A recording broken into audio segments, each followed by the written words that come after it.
Hello there guys, it's Stephen here back with another video. How are you all doing today? It's been a mad 24 hours. There's been a signing, there's been more than one signing actually. There's been rumours, there's been potential exits, there's been loads of things going on. It's been a bit crazy. I'm going to talk through all the rumours, all the news, all the gossip, so stay tuned right until the end of the video with a little bit of opinion, a little bit of gossip and some actual solid news for you as well. And also, if you haven't already, and it seems like days ago now, but it was actually only a few hours earlier, go watch the Laporte reaction video. We finally signed Laporte, sorry, not Laporte. I know a few people hate it when I say Laporte.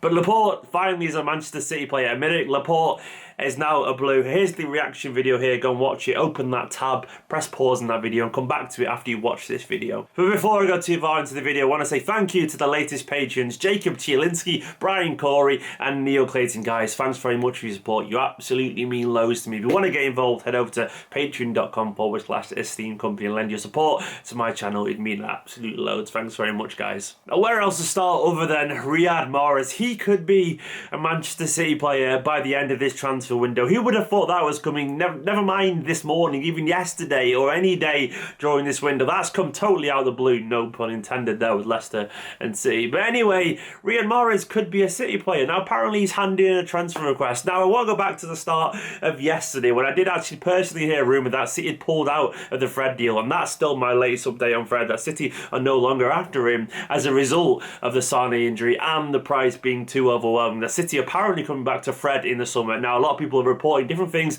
That's what I personally heard. You don't have to believe me if you don't want to, but I don't think we're going to sign Fred this window. Apparently City feared the worst with Sané's injury, and I was told yesterday that City, as a reaction to Sané's injury, are after a winger now and have brought forward the summer plans to actually sign a backup winger stroke forward kind of person, and it looks likely that Mahrez is that guy. It all seems to be pointing towards Mahrez being a potential Manchester City player. Now what do I make of this potential signing? It's crazy. If he has actually handed a transfer request, if City are trying to get him, it would be a quite spectacular transfer out of nowhere. Mahrez is a phenomenal player. None of us denied that. He's exceptionally gifted technically. He's very skillful. He's great at unlocking tight defences. One-on-one, he's astoundingly good. He's the kind of winger that Pep Guardiola would also improve to another level. He'd have to up his work rate exponentially to make it in Manchester City, but there's no doubt at 26 years old, he still has some way to go and he still can improve under someone like Guardiola. Now, it would be a crazy signing. Now, Leicester, obviously, they might haggle absolutely loads with this. They might say, well, you know what, you've just signed Laporte for 57 million or whatever it is. Why would one of the most creative playmakers in the league go for less than that? They might want 70 million or something like that, and maybe even more, and they'd be within their right to say that given the state of the current market. Now, do I think he's worth that? He's a quality player. He knows the league inside out. He could get better. He'd have to up his work rate a little bit to make it a Manchester City, but I've no doubt he could do that, and I've no doubt Pep could get his form back to where it could have been, where it was even 2 years ago. A lot of people have said as well he plays on the right predominantly for Leicester, and that's where Sterling is. Can he play on the left where Sané just got injured? Does it actually create some kind of imbalance? My general answer to that would be that Guardiola knows how to get the best out of people. If Guardiola thinks he could replace Sané, then I'm sure he could in some way or another. I wouldn't worry too much about that. If we maybe would mix up our styles a little bit, but I'm sure we'd get the best out of him. People would say as well, it'd be a shame for Brahim Diaz to go down the pecking order, and I totally subscribe to that theory. I'm all about seeing young players get their chances. I would love it. But at the same time, if Pep wants Mahrez, he wants someone like that, I'm not going to deny him the opportunity to work with a player of that quality. It would be a shame to see Brahim not get the chances that maybe he deserves. But this is football, and I personally accepted this is no longer the game that we actually live in anymore. It isn't likely that a young lad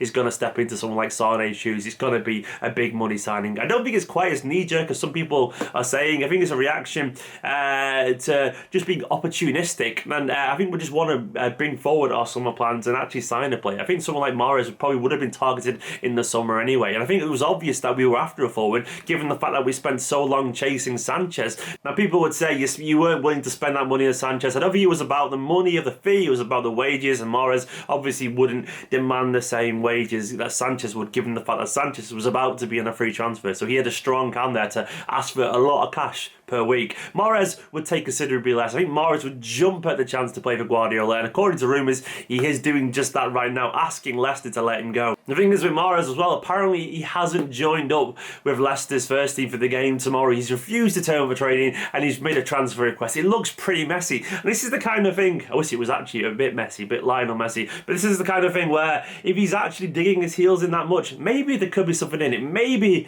he could get his way, and player power tends to ring true. It could be the situation though where, like with Sanchez in the summer, where they moan and they sulk whatever, but they just kind of see it out until the end of the season. If I was Leicester, I'd probably take the money down, knowing the fact that in the summer you probably won't get as much from City, given the fact they might look elsewhere. I don't know, but it is quite exciting this, and this is the third bid according to some people, according to Sky sources, but take that with a pinch of salt. We've had 3 bids now, all being rejected by Leicester. If it'll go to what they want, I don't know, but I suspect there is some kind of discrepancy between the what City value the player at and what Leicester value the player at. Do you think it's going to happen?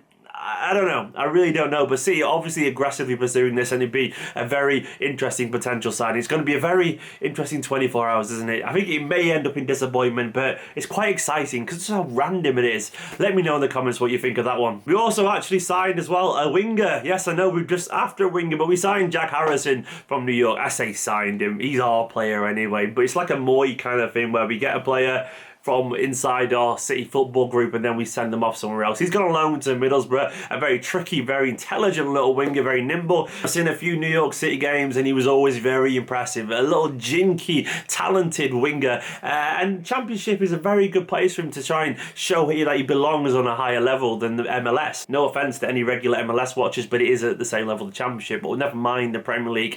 And Jack Harrison, he's a good little player, only very young. And if he gets a good reputation at Middlesbrough, then maybe he could go off somewhere for like 13, 14 million like Moy did when he went to Huddersfield. It could be that kind of thing for us where we just make a profit and use his profile to raise somewhere at Middlesbrough.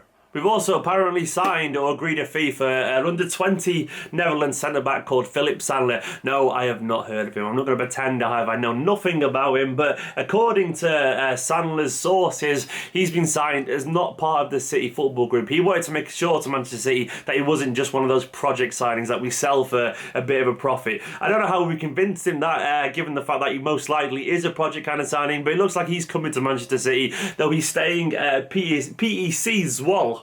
I can't pronounce that, but he's staying there for the rest of the season. Then maybe he'll be on loan to PSV next season. He's 20 years old. He's under 20 international for Netherlands. I don't know anything about him personally. If you do know anything about him, let me know in the comments if he's a good little player or not. He's a centre-back, and obviously we're always keen to get these little bargains for around 2.5-3 million pounds, then maybe sell him on for a little bit more. Though apparently he doesn't want to be one of those kind of players. I'm sure you believe that they believe in you, but personally I think this is just another little project signing. And on to the exits. Could we see Mangala go? Pep was kind of vague in the press conference.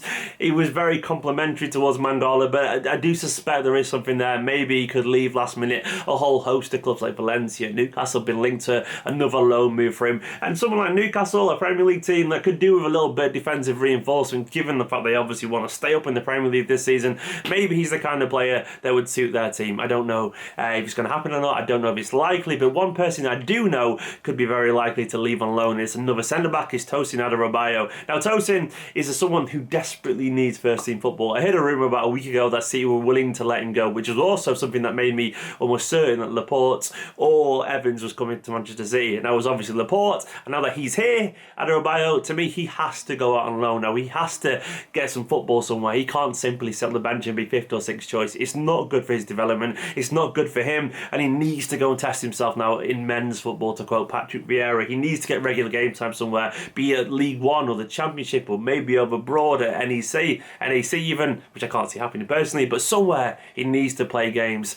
It could be the making of him. It could define where he is next season. It could be the break that he actually needs. Fingers crossed he find a club for him, because he's a very good player with lots of potential. And for me, he was starting to show signs of actual development and kind of confidence in his game the more he played for the first team. But obviously, his game time is absolutely limited now.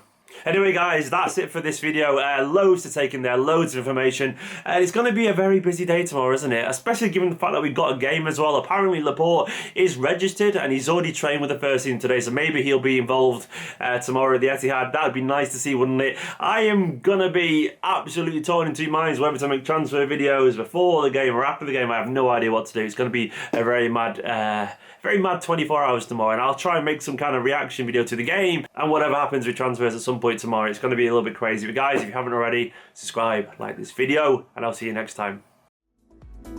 Hello there guys, it's Stephen here. Thanks for watching yet another Esteemed Company video. I want to say a big thank you to everyone who's so far got involved with my Patreon and donated a little bit of money to help keep this channel going. Guys, you're helping me grow and develop new ideas every single day, so thank you very much. All these names scrolling down the screen, I couldn't have got this far without you, so thank you very much. If you want to get involved, patreon.com/Esteemed Company. There's loads of rewards, loads of tiers, all that kind of stuff. Get involved over there if you want to. If not, thanks very much for your support, and I will see you next time.